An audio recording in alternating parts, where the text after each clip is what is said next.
Today on the WowFactor podcast, we have a very special guest. He's a graduate of computer science from Makerere University Kampala, a tech entrepreneur and the founder of UGTech Magazine and the co-founder of Your West app. Without further hesitation, I would like to introduce you to Martin. So, Martin, how are you doing today? Thank you so much. I'm okay. I'm doing good. How are you doing that side? I'm doing great. It's a nice sunny day here in Malaysia. How is Uganda doing? Rainy. Rainy. It's just trying to drive through the chilly Saturday morning. Yeah, but I think everything is going on fairly, and we're trying to move on. Yeah. All right, great. Right. So for starters, who is Martin? And can you give us a brief introduction to the whole audience of who Martin is, and we can take it from there? Yeah, good question. It's always hard to describe oneself. But I would say, who is Martin? I like to consider myself or describe myself as a tech entrepreneur. Very passionate about technology, deeply passionate about it. I think I've devoted the last, I would say, almost 7-8 years of my life trying, to dig here and here and here, like trying to leverage on technology to build like products that will kind of impact the communities. So usually I like to consider myself as someone who, let's say, writes code, to impact communities, which has been my life mission. Where like some coders would consider themselves like, let me make that killer sort of game, to entertain people. Usually I like to put my talent to, making these products that can impact communities, trying to make a difference in our own communities and things like that. So that's Martin. I'm 24-year-old. I don't know if that's being old or young. Yeah. That's the Martin you need to know is, very passionate about, technology, building for communities and things like that. Wow, that's very intriguing. So I would like to get your take on education or schools. Do you really think that is important, or we should just all start up businesses or venture into our passions? Yeah, I think this is a good question. Personally, I think education is very important.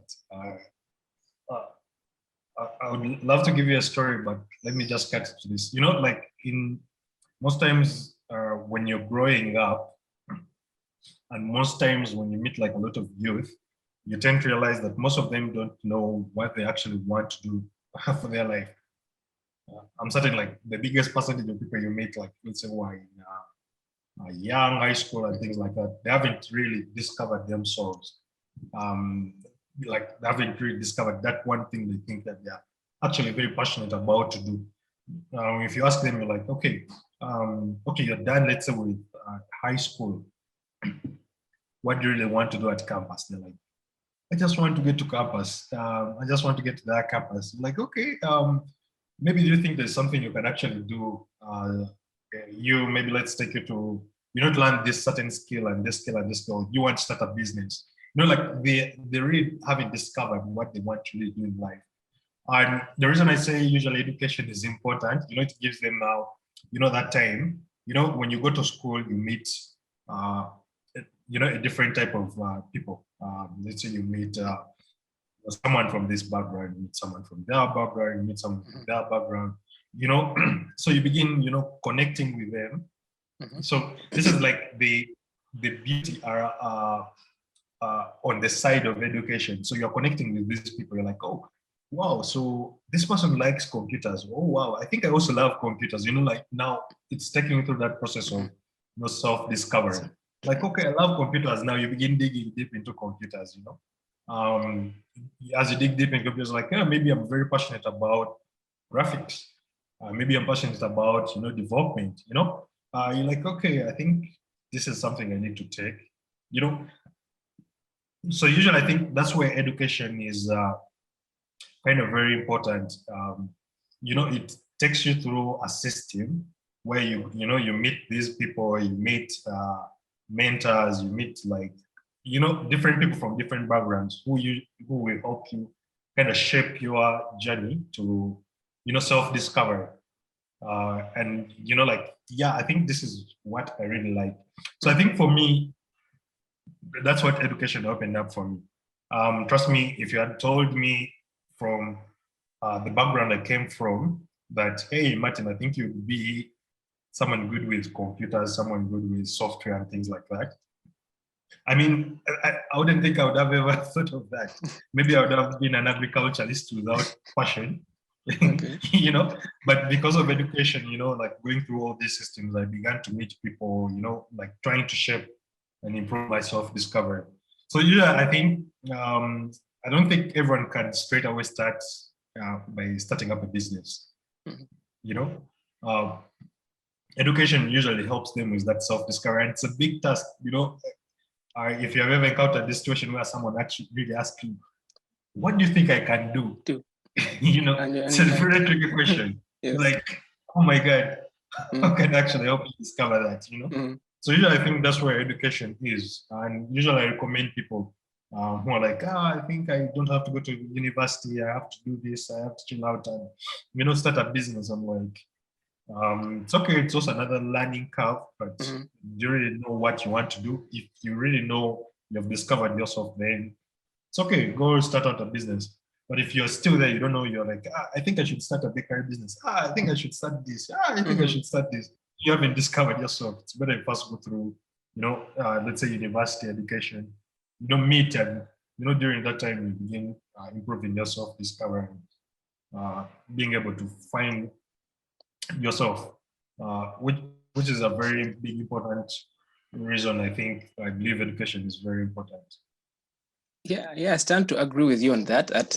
That education helps to in the road to self-discovery, and I also believe it helps to also give you that first initial network of people that you will associate with, because in this very small circle of business, the most likely that some of the people you started with will be either your first clients or will be your business partners. It's like a melting pot for you to meet new people, and it to further help to enhance on your ideology of what you think you're good at least discover what you are really good at. Because even some friends may tell you, oh, you're good at computers. I think probably in the future you might be an IT guy. So that is going to be like sowing a seed into your mind.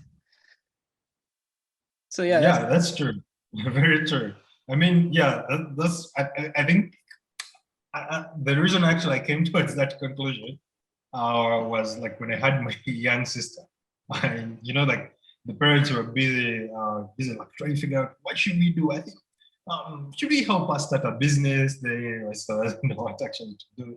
You know, I think for me, I was pretty lucky, I would call that. Like my life has been like sort of guided towards one sort of journey. Like from the point, you know, like I got my first computer, I started, you know, to juggle around things like that, you know.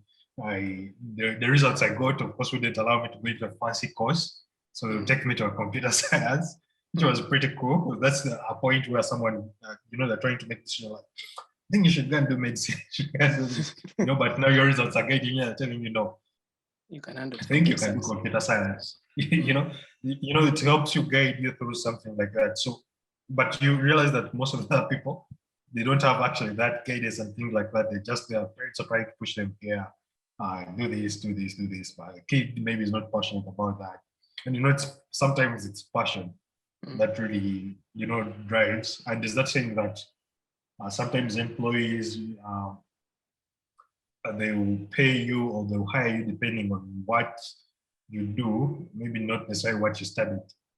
And it's very obvious, like let's say in the world of software development, even if you did, let's say telecom or whatever course you did, someone will give you a job as long as you can have, you know, deliver the product. So we're actually very, I agree with you around that. So it helps in that process of self-discovery. Oh, great. So we're going to go deep into understanding about waste management. So to your definition, what is effective waste management? Yeah, so I think this is another interesting topic considering I've been working in for the last like 3 years. To me, the perfect waste management is an ecosystem or a value chain where waste doesn't end up in a landfill, but we discover ways to actually have, waste coming back in the value chain. And by the value chain, what I mean is usually the stakeholders involved in a waste management value chain. You have homes, you have businesses, all these in our neighborhoods, our communities, generating waste. There's actually that saying that everywhere you see a person, okay, somewhere where you see yourself, that is 1 kg of waste per day you generate. Wow. You can do the math, but yeah. So you're having these people generating the waste. Then you're having now the traditional waste collectors, or the people, who transport waste from your home, maybe to the landfill, to the recycler, something like that. Then you have like a sorting facility or a landfill where the waste actually goes to for further treatment, things like that. Then you have it, let's say it goes to the sorting facility, you have it actually end up to, like you sort out, let's say these bottles, you sort out the organic waste, you sort out, like the paper waste. So you say, we have bottle waste, let's take it to the manufacturer. And we say, okay, I think maybe Coca-Cola is interested in this form of waste. Or let's say this company or manufacturer is interested in this form of waste, you deliver it to them, something like that. Then you have the paper waste to the other person. They make products that will eventually come back to you somewhere, or maybe the other community also. So the perfect waste management is where like people appreciate the value of what we call the circular economy. Like municipalities, the citizens themselves, the waste collectors, the development partners, like they're trying to create infrastructures, things that will support a circular economy where waste actually moves from the person generating it way back through all those stakeholders in the value chain back to the the home, in form of, let's say if you you generated plastic waste, maybe you get it back as maybe another reusable water bottle, something like that. So those are some of the, but of course, when you go deep into like at every stakeholder, what is supposed to be made, where you have, let's say, homes, this is actually very hard for the African context, and something you actually trying our best to actually work on is, you're having this home separating their waste. I put here my, landfill waste. I put here my recyclable waste. I potentially put here my hazardous waste, maybe if you can dig deep and say, okay, I put here my paper waste, I put here my organic waste, I put here my plastic waste, then you have now, let's say, a waste collector. Say, okay, I think every Tuesday I will have my truck go out in 100 communities, let's say, and pick up maybe plastic waste, then maybe afternoon I'll pick up, this form of waste, I pick it up, I take it to, a recycler. Those recycling entrepreneurs or drop-offs in our communities, people who are trying to make a living off like this waste, but adding value to it. They get this waste, they add some value, make new products, sell back to the ecosystem. It's pretty, I don't know, like if we had societies like that, I mean, like you're creating a clean communities for people to live. But in essence, you're also, contributing towards our environment, actively contributing. Like every stakeholder is having like this form of attachment. They're like, I think I need to do this. It affects our climate. If we do this, maybe in the nearby future, our future generation, they will not have, if we don't do this, they won't have maybe, they will have, let's say, acidic rain. To create global warming and things like that. Like that sense of it, which is something we're actually trying to build at, your waste. Wow. So in this career of this past 3 years, are there any misconceptions that you have come across that people have on waste management? Yeah, of course, you can classify this in a lot of categories. Look it from the point of, I would call it entrepreneurship. I don't know if that's perfect, but um, West is a data business. I mean, Yes. you know, no, I can't do that. That's a data business, you know. Yes. Um, Yet it is a misconception because, like as urban communities keep on growing, cities, most people are moving from, rural communities to come and live in urban communities, to come and live in cities. So a city, let's say like Kampala, which originally had, let's say 1.5 million people who actively stayed there, you'd find like after maybe just 3 or 5 years, it's already now 3.5, it's 4.5. So there's that expectation that actually by, I think 2030 around there, the population is expected to go up to 10 million. And like I told you earlier, where every time you see, like a person, Person, it's 1 kg. 1 kg of waste. So, like this volume of waste is, like kind of growing. And what does this mean? It creates a challenge, but from the entrepreneurship mindset, once a challenge comes up, it's actually what? Opportunity. An opportunity. Now like this is a form of opportunity, and like untapped opportunity, and maybe the market may actually be even open because now people are generating resources and they're giving the raw materials for like pretty much like kind of free. There's all these very opportunities. So you find that some people actually have that misconception like, waste, that's a better business. Really, I can't go there. I'd rather go and do this and this and this and this. Something like that. Of course, the other is basically how, foreign people actually perceive the local waste management value chain. So usually, let's say an entrepreneur or maybe a concerned person or maybe someone, passionate about waste management from a foreign context, will possibly at most times think that the way waste management works in the Europeans or Asia or maybe in the West is actually the same as it is here locally in most African cities, which is actually very, way different. So usually, let's say in the European context, you realize that they have developed like this culture of managing waste, let's say recycling. They have developed like systems. The government has invested in capital to develop the infrastructure, and you're having like over 80% recycling rate.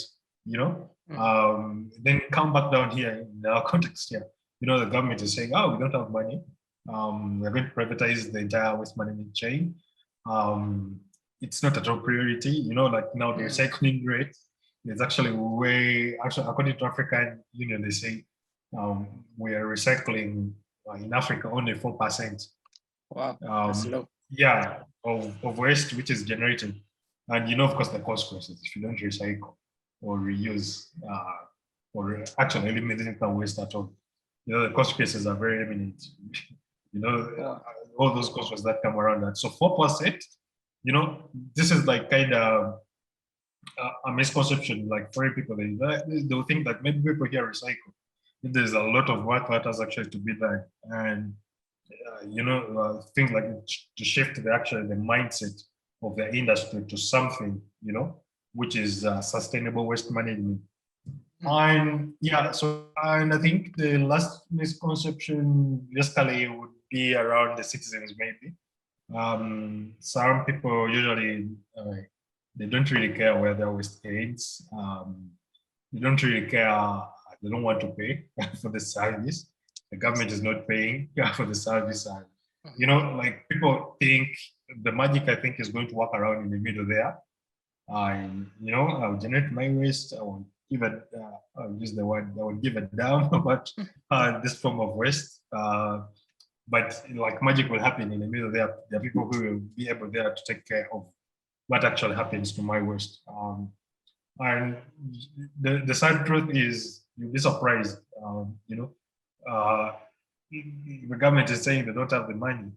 At least they would rather invest it in the development of infrastructure such as roads. They would think about their form of waste and things like that. And of course, at the end of the day, consequences like creating a whole mess out of our communities. You have that idea like this trash, it's ending up in the streets, it's ending up like in water channels, it slowly begins affecting other sectors like the water, sewage, movement, such things. And it's also a big misconceptions at the moment. So what would you propose as solutions to counteract that kind of misconceptions that is being handled, or how the government is doing things? What would be your solutions, or what would you propose? Yeah, I think the best way for us to address some of these, like challenges that are affecting the whole waste management is to have like a clear, ground for entrepreneurs to actually play, innovations to actually, thrive and address some of these challenges. So I think this is actually my own thinking. What I think is the best, considering I'm also an entrepreneur, maybe biased, but I think the best way is to actually, support entrepreneurs who are trying, to work their ass off to, like solve some of these biggest challenges for affecting the waste management chain. So if you have, let's say, an entrepreneur trying to think, okay, look, I think I can, get this form of plastic, maybe 800 kg a week, and sort of make this product, and this waste won't end up in a landfill. Then let's have like clear, platforms to actually help these entrepreneurs maybe get access to funding, maybe get access to, business development and, things like that. Even potentially to collaborate with, like governments and municipalities and, like all the entities. Usually to like help us along the way to actually, have the communities, you have the citizens actually involved in addressing some of their challenges. Not like leaving it in the dark where people actually don't know what's happening. People maybe they don't know what's actually even happening to the landfill. Maybe potentially the landfill is free, but no one knows. All they think is like, this guy did pick my waste.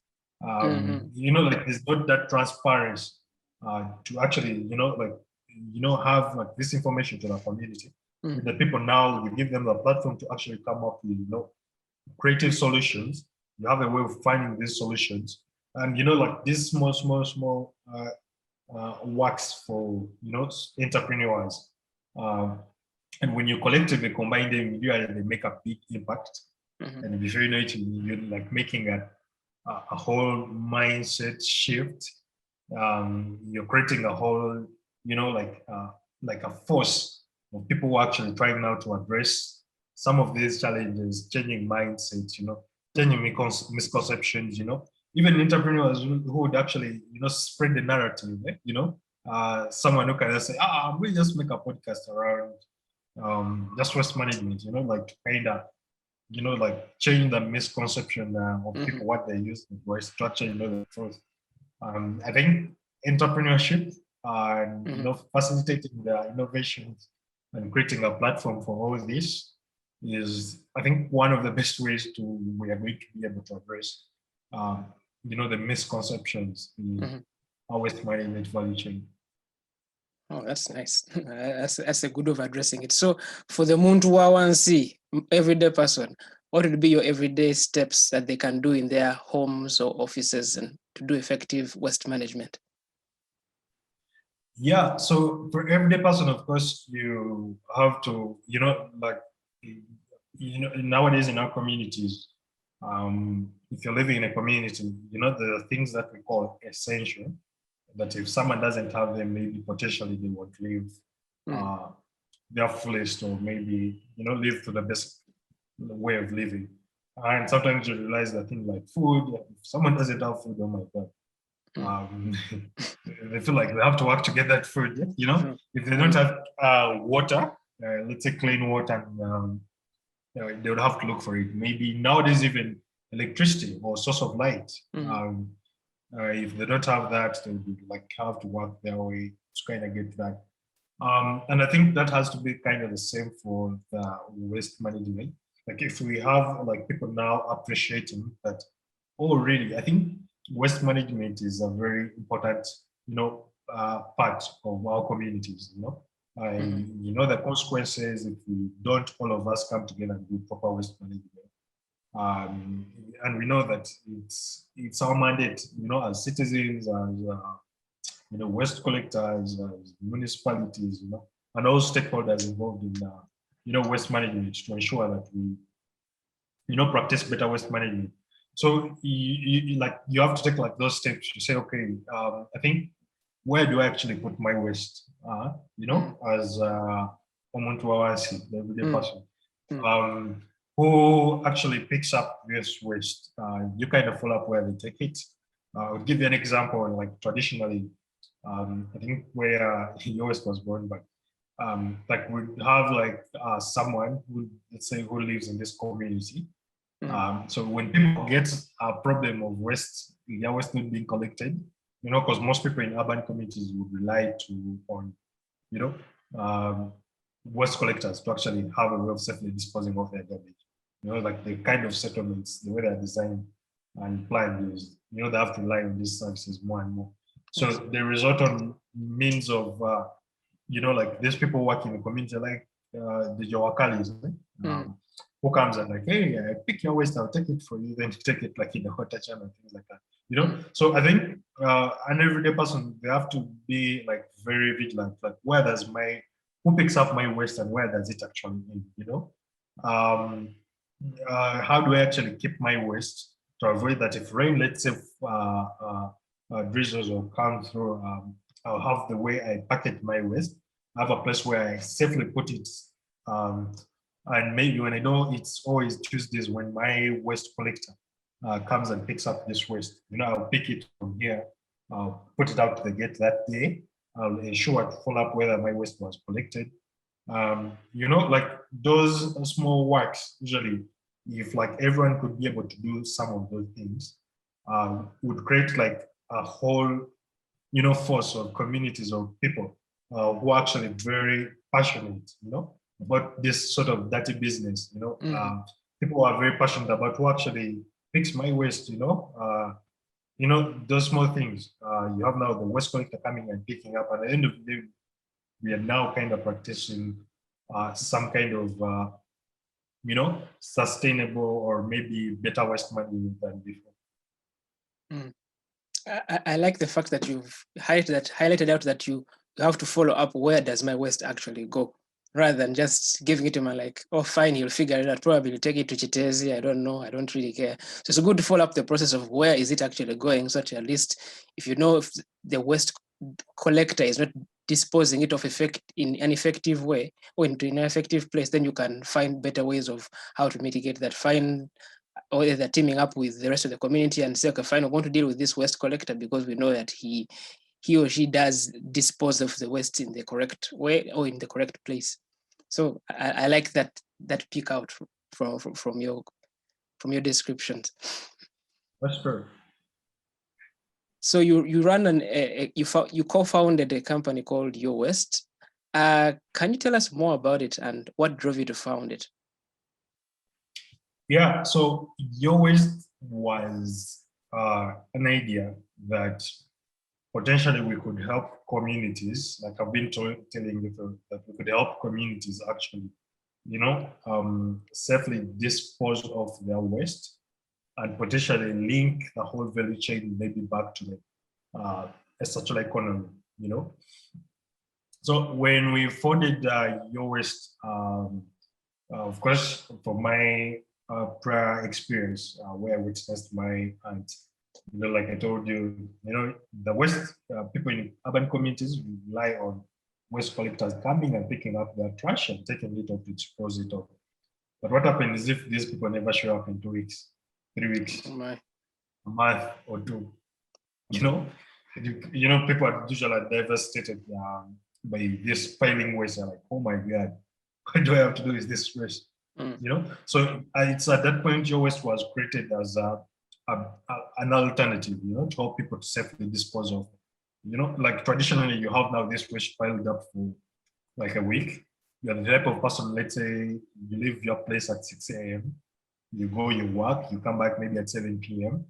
Along that time, you don't have time to say, okay, I think today I'll not go to work, or maybe I'll spare the next 3 hours to go in my community to, start looking for a waste collector, to come and pick up my trash. You know how tiresome that would be. Yes. And considering how people are very lazy, it wouldn't be the most convenient way for them to access, this form of service. Mm-hmm. Then we're like, okay, what if we could come up with an Uber-like model where people would actually, access waste sanitation services at the top of their smartphone? You come through the mobile app, you say, my wood trash has not been collected in 2 weeks. I schedule a pickup. Now you're using your smartphone. You're like, okay, you're now let's start off. It's like, hey, I have this trash. The app picks your actual coordinates where you are located. Then you say, this is the place where you stay. You need a home pickup of, let's say, garbage, which has not been collected. Then this system automatically look for a waste collector who actually passes via that street or via your community there, who can come and actually, pick up. So the app would tell you that, okay, I think if you wait till Tuesday, which is tomorrow at 9 a.m., this collector will potentially come and pick up this trash. So you don't have to necessarily have to, go and dispose it off improperly, having going through that. So of course, the idea was that, okay, how do we help people safely dispose of their trash? But if now we also know that, I think now we have like this form of people that are generating this form of waste, can we be able to potentially, now connect the people who collect this trash and say, okay, I think you have collected this form and this form of waste. Can you take it to this recycler who can potentially add value to it? Something like that. And of course, the idea was also around that, okay, now you begin addressing some of these issues. And like, okay, why is it that waste collectors are missing pickups from these homes? So you're having, let's say, 100 homes in a certain community, and the waste collector would, and by waste collector I mean the traditional waste collectors. Those people want maybe a truck or something like that. Why is it that they're going in a community of 100 homes and actually just servicing, let's say, 57?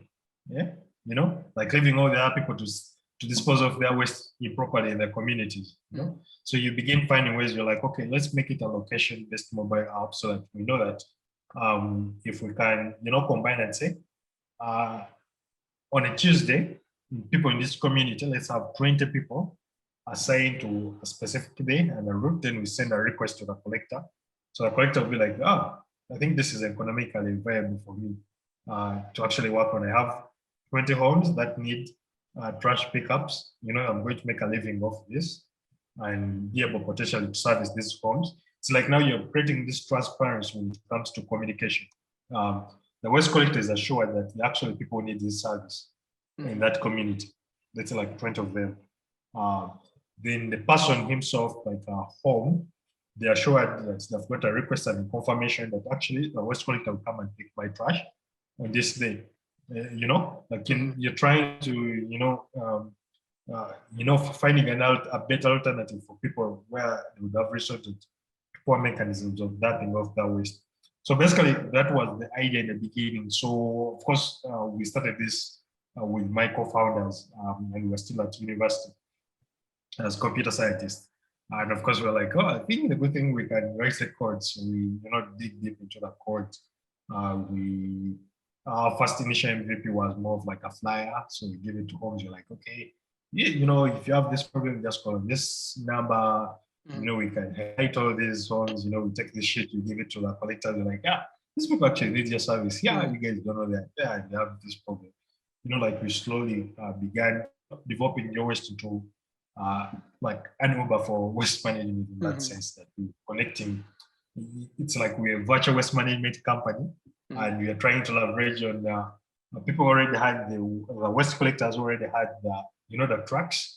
We know that the people who need the service, and we try to kind of connect the two so that like they get the service from the other, and these people we kind of sell the service through our own brand as Your Waste. So the people, of course, we tell it's Your Waste giving me the service. yet your West is leveraging on the existing infrastructure. Great. So how has that been so far? Are there any challenges that you've faced or you're still facing, and how have you managed to mitigate them? Yeah, so of course there'll always be challenges along the entrepreneurship landscape journey, from like actualizing the idea, raising the investment to actually support this, from changing mindsets. Actually, mindset, I would elaborate more on that. For example, our first MVP that we created at Lowest. So basically, this thing would, like ideally, we had noticed is someone in the MVP would come in the app, logs in. It was a one-pager, sort of like a mobile version of the app, and someone would come and say, he taps, he puts in the app, automatically picks their location. He says, hey, I'm at home. He says, oh, I have 3 bags of trash and maybe containers.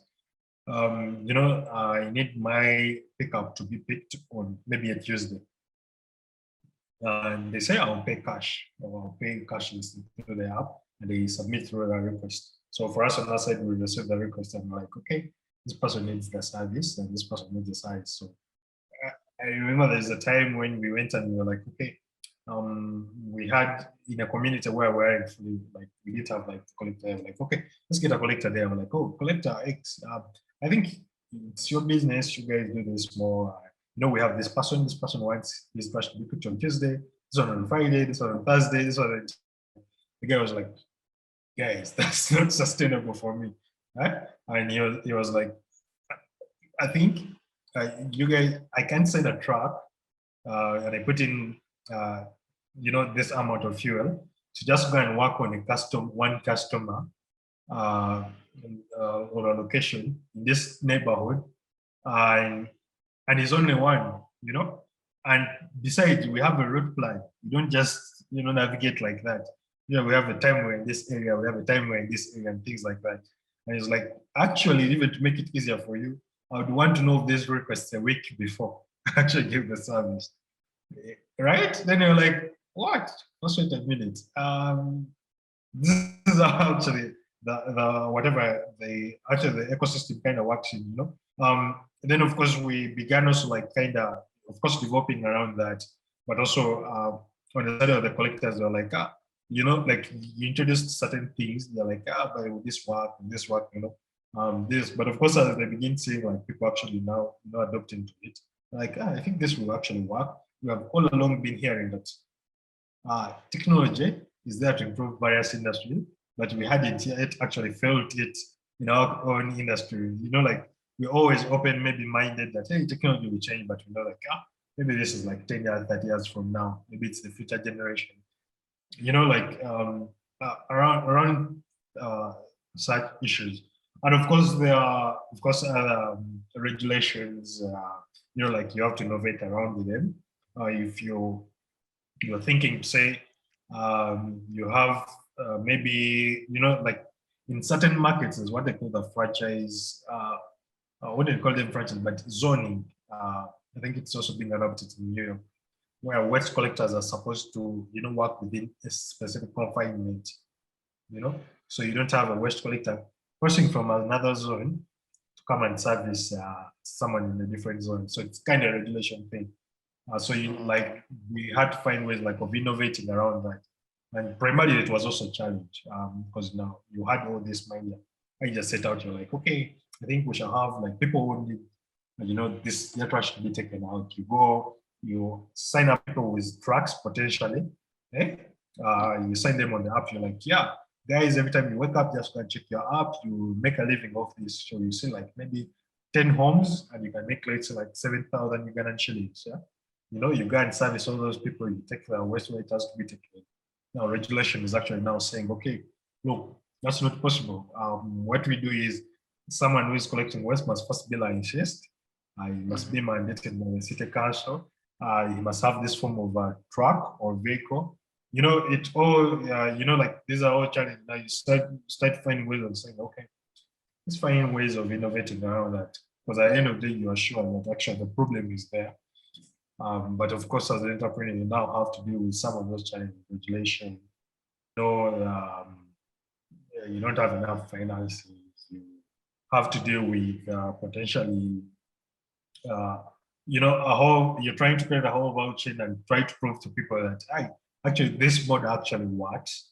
And it's until you prove to the people that you can even raise your first seed of investment. So, of course, those were kind of the challenges we encountered like along the journey. And some of them we are still encountering them. I mean, entrepreneurship. It's like every day you meet with a different challenge. And what builds you as a successful entrepreneur is how you can be able to potentially, address some of these roadblocks that you address. One person said there's that mountain curve that they draw, and they say when you're still at the bottom, you feel like as if when you address a certain roadblock, you're like, I think I'm getting closer.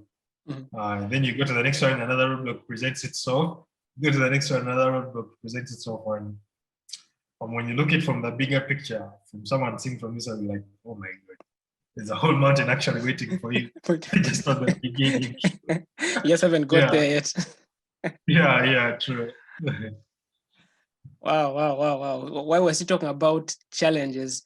On the context of Africa, why do you think businesses fail, and what do you think should be done to mitigate this?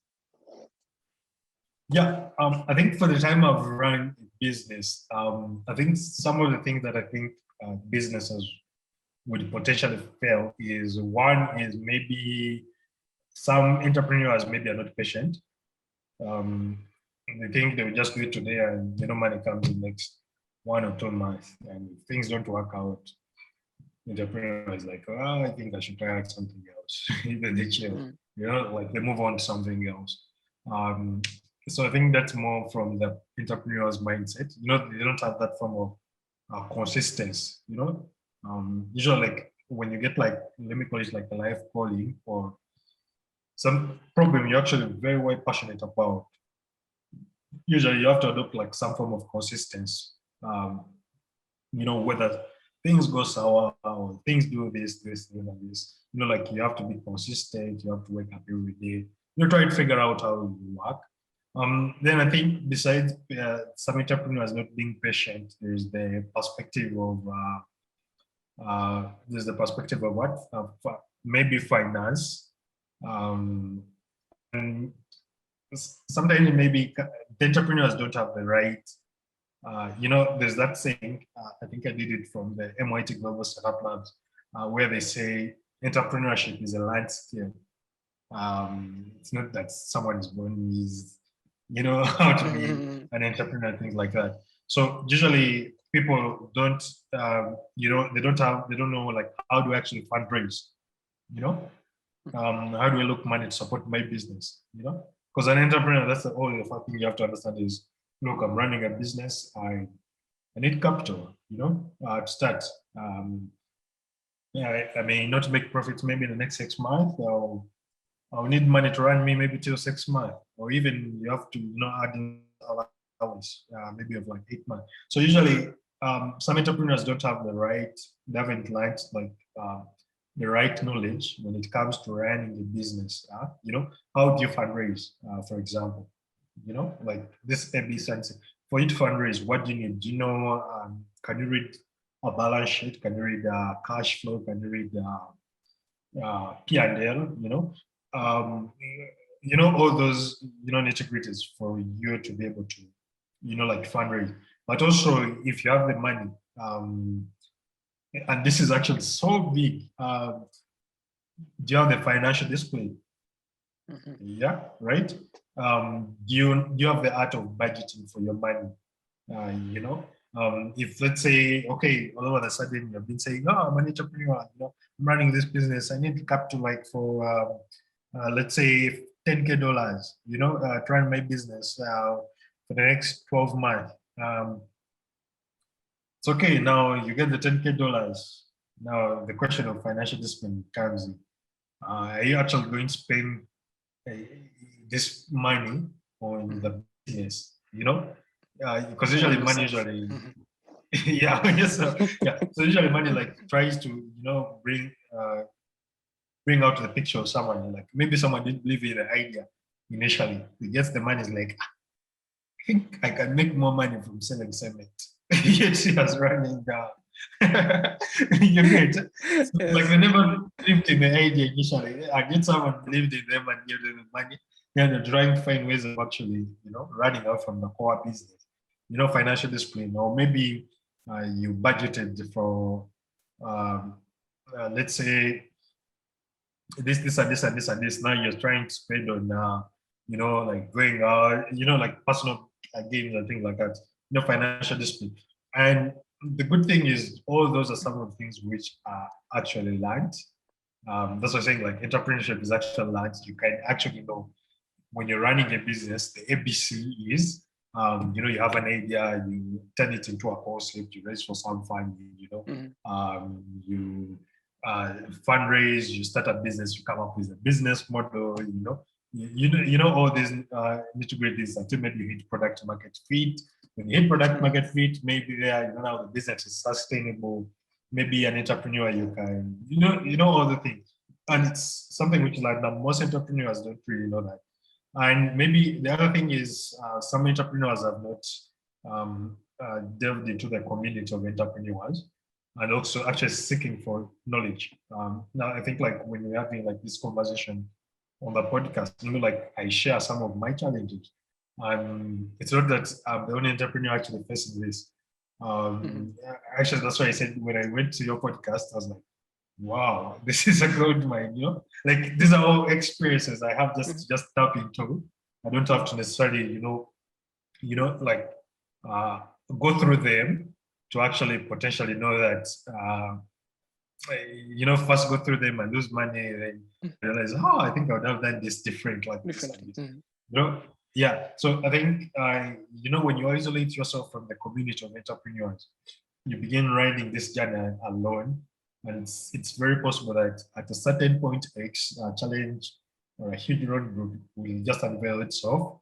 And once it does, is you won't have the right wisdom, maybe the right support, to someone who can encourage, like, I think that's normal. Maybe that's even a good problem. Maybe that's, to help you stick as a business side, grow, and also, like, failing to kind of, fail.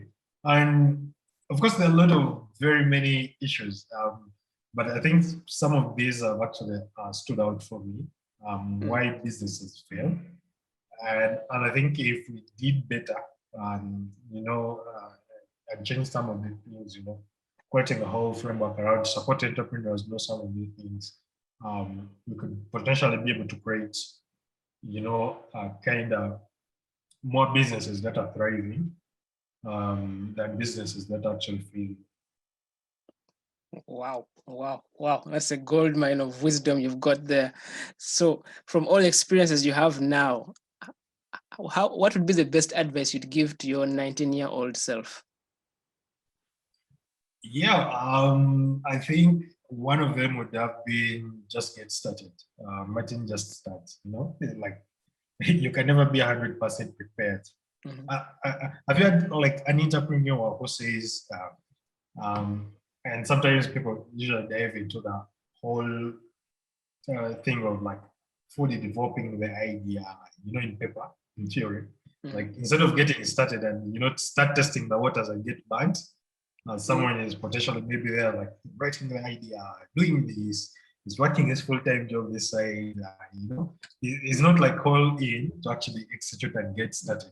So I think, if I take myself back, being just, like, get started as soon as possible, and start testing the waters. You'd see things how they're working. If they don't work out, you pivot, iterate.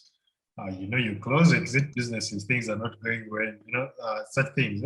So usually, because the earlier you start, the more you have, where you have more life. Just imagine if you start at 19 and you test the waters 19, 20, 21, it's like life is just still young on your side.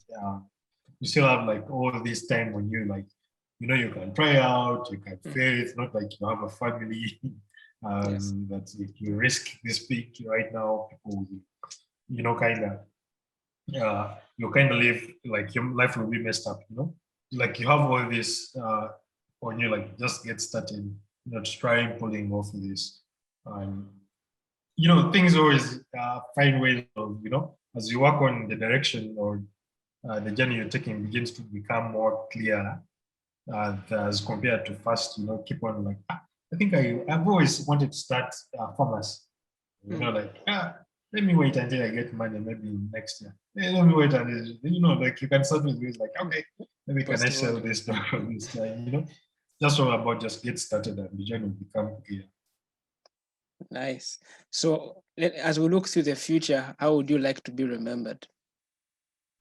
It's a nice question. Actually, on my personal website, I usually put it there and I say my life sort of mission or vision, or maybe how I want to be remembered is, as someone who has impacted lives, millions and millions of lives through the products I've actually worked on personally. I think I always, from the first time I worked on, I think this was one of my kind of, it wasn't a very successful project, but it was in the field of gender-based violence. I worked on it alongside UN Women and the support from UN Women and RAN just to help like women. I remember the time when I had traveled like up country in Gulwe, like just to interact and, share my innovation with, the women, the girls, those who are facing like challenges of gender-based violence and things like that. And like as I was demonstrating this product, and of course, like you'd see like how, like once this actually materialized, like how to actually transform the communities, how they'll be able to address some of their issues and challenges. So I think that gave me a motivation. I was like, wow, I think I'd want to be remembered as, someone that developed products that impacted millions and millions of lives, because it gives me like some sense of fulfillment, when someone comes up and like, it. I think I used, let's say, your waste. It has really helped our family. I think it's doing a tremendous work in our community. Initially we'd have like disease outbreaks like this, but now people, trying to live this form.